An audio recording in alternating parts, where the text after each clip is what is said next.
Hi, y'all. I just wanted to check in with another quick video. I'm really hoping that this camera quality is a little bit less fuzzy than the ones I recorded on Zoom. I'm doing this on a different app that I think should be a little bit clearer since I don't have to have anything behind me today. And also, hopefully, the captioning will work just as well or maybe even better. I'm hoping that since I'm doing the captioning in the same app I'm recording it in, it's going to be even better sound quality wise and even better captioning wise. So let me know if you have any feedback on that.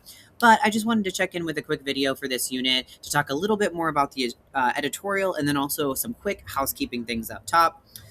First thing, writing exercises. We are getting to the point in the semester where there are only 2 writing exercises left. That feels crazy. The online semesters just go so quickly. But I really want to make sure this is something maybe I've said in a couple of announcements, but remember that writing exercises are not just a great way for you to practice your skills, a way for you to dive even deeper into the material that you've learned, and also a little bit more of a low stakes place for you to try out different things in your writing. They are also a really easy way to bump up your grade, a letter grade.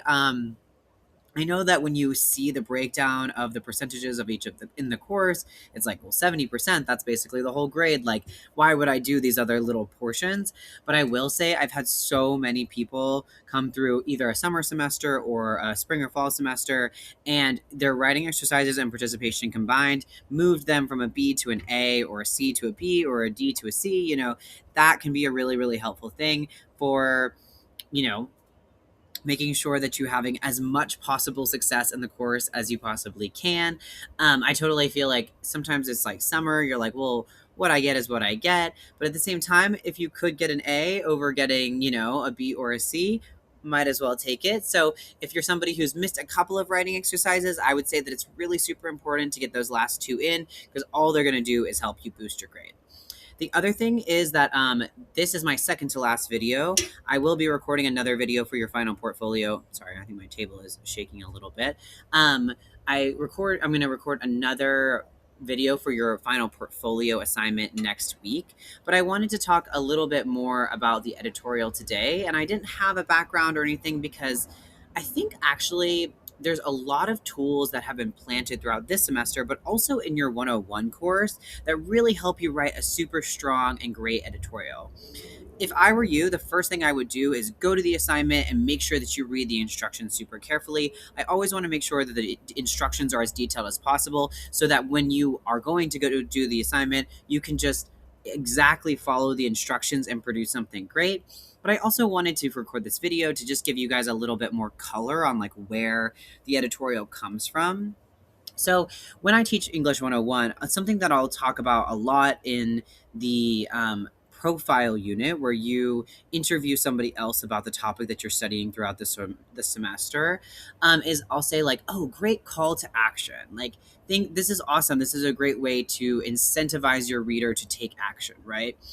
And the editorial is almost like instead of making their like a very strong call to action at the end of a paper or the end of an assignment, you're going to be expanding that call to action to the entire assignment itself. So an editorial is not just your opinion, which of course it is, right? That's the basic idea of what an editorial is. It's a place for you to express your opinion based on the research that you've conducted. But also, it is a place for you to incentivize your reader to take action and to give them tangible, manageable steps to take that action. I think that as you read through the editorial examples, you're going to see some editorials that do this more subtly, and then you're going to see editorials that do this less subtly. And that sort of depends on the topic itself, right? If you're doing something about like, maybe like litter reduction on roadsides in West Virginia, right? Maybe that's your topic. You might say, hey, the next time you're walking outside on a country road, pick up 5 pieces of trash. Or you might say, next time you think, oh, I might just roll down my window and throw this garbage out the window, keep a little trash can in your car and hang on to it and throw it away at the next rest stop, right? Those would be really small, tangible, meaningful things that your reader could do that day, next time they drive, whenever they're out and about to reduce litter in their community, right? However, if you had a different kind of topic, maybe you had a topic about um, something that's like a little bit more opinionated. I think a lot of times the editorials that we commonly see today are about large, broader political topics that are going on, and maybe not something as finite as litter reduction. But let's say you're studying like AI use in classrooms, right? That's a pretty common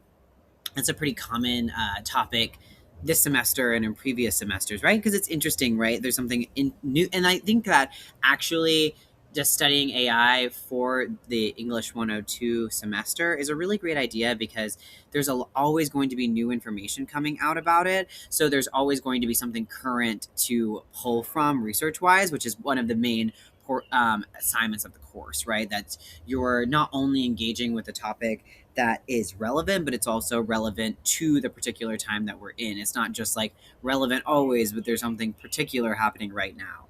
But say you're talking about AI use in the classroom and then you're going to be writing your editorial. The ways that you might have your audience called to action are going to be a little bit more subtle. You might not say, well, the next time your teacher uses AI in the classroom, you raise your hand and you say, what is this? You might say, well, consider all of these ways that AI impacts classroom learning.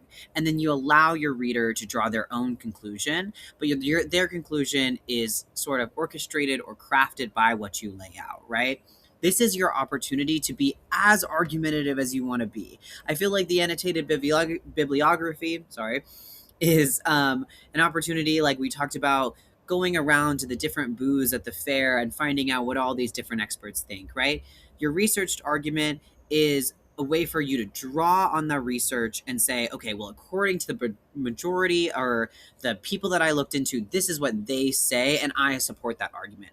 The editorial is, this is me and what I believe, and go for it. And I think that that's why I always bring up the idea of a call to action, because I think when you start with that call to action, you can really, really understand what you think and really understand where the purpose of your writing. This is the most purpose-driven piece of writing that you're going to write all semester, right? The purpose is for the audience to take action, and you want to give them the tools to do so. So hopefully that makes sense. Hopefully that adds a little bit more like drive and color to the editorial. I also posted a video from the New York Times that's super short, that's really helpful, and I think is a really interesting perspective, especially from people who kind of defined editorial as part of their newspaper. So yeah, reach out tab if you have any questions about writing exercises, about the final portfolio, about the editorial, anything, all that good stuff. Hopefully, like I said, this camera quality is better. Let me know if it's not, or if you have any trouble with the audio or with the captions. But thank you guys so much as always. Let me know if you have any questions. Hopes everybody has a great rest of their Tuesday.